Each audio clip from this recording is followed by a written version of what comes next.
શહેર લાલબાગ પાણીની ટાંકીથી ઓછા પ્રેશર પાણી આપતા કોંગી નેતા બાળુ સુર્વે લાલબાગ પાણીની ટાંકીએ નિરીક્ષણ કરવા પહોંચ્યા। વડોદરા શહેરમાં આવેલા લાલબાગ પાણીની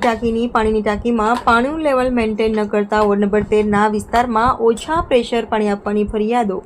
કોંગી નેતા બાળુ સુર્વે લાલબાગ પાણીની ટાંકીની મુલાકાત લીધી। ત્યાં અધિકારીઓ દ્વારા જણાવવામાં આવ્યું કે મહીસાગરની પાસે માટી અને કચરો ભેગો થવાથી લાઇનમાં પાણી ઓછું આવે છે અને બકરાવાડી, પથ્થર ગેટ, નવાપુરા, કહાર મોહલ્લા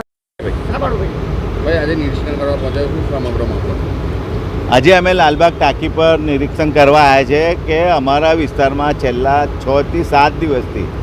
ઓછા પ્રેશરથી પાણી આવે છે। અમારા નવાપુરા વિસ્તાર હોય, બકરાવાડી વિસ્તાર હોય, અંસારી મોહલ્લો હોય, રાસ્તમ સોસાયટી હોય, રાજદીપ હોય, અને એ લોકોને માંડ 15 મિનિટ, 20 મિનિટ, 30 મિનિટ એવું પાણી મળે છે। પાછળ બુસ્ટર જે બકરાવાડી વિસ્તારમાં બુસ્ટર છે એ પથ્થરગેટ ટંબોલીવાડ હોય, ખારવાવાડ હોય, બાજુમાં પથ્થરગેટ વિસ્તાર હોય, આજુબાજુ કાછિયાપોળ હોય, બાજુમાં દાંડિયા બજાર વિસ્તાર છે, જેલ ટાંકીથી જે વિતરણ થાય છે એ વિસ્તારમાં ગોવિંદ ભવન હોય, શંકર ટેકરી હોય, તમામ લોકોને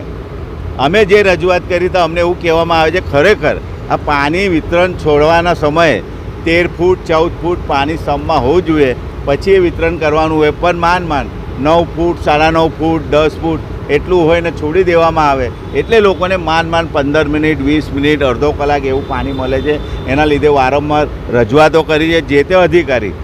બધેગા સાહેબ હોય, ધાર્મિક સાહેબ હોય કે કમિશનરશ્રી તમામને રજૂઆત કરી તો અમને એવો જવાબ આપવામાં આવે છે કે જે મહીસાગરથી જે પાણી આવે છે, કૂવામાંથી જે પાણી આવે એ કૂવાની અંદર માટી ભરાઈ ગઈ છે, રેતી ભરાઈ ગઈ છે, એનાથી પાણીની આવક ઓછી થઈ ગઈ છે, એના લીધે આવી પરિસ્થિતિ ઊભી થઈ છે। પણ છેલ્લા 7 દિવસથી આવી પરિસ્થિતિથી લોકો સવારથી 7 વાગ્યાથી એટલા અસંખ્ય ફોન કરતા હોય છે, લોકો અમારા ઘરે આવતા હોય છે, એટલે અમે હવે ટાંકી પર સ્થળ પર આવ્યા છે, જે તે અધિકારી જોડે વાતો કરી છે અને અમને એવું કીધું છે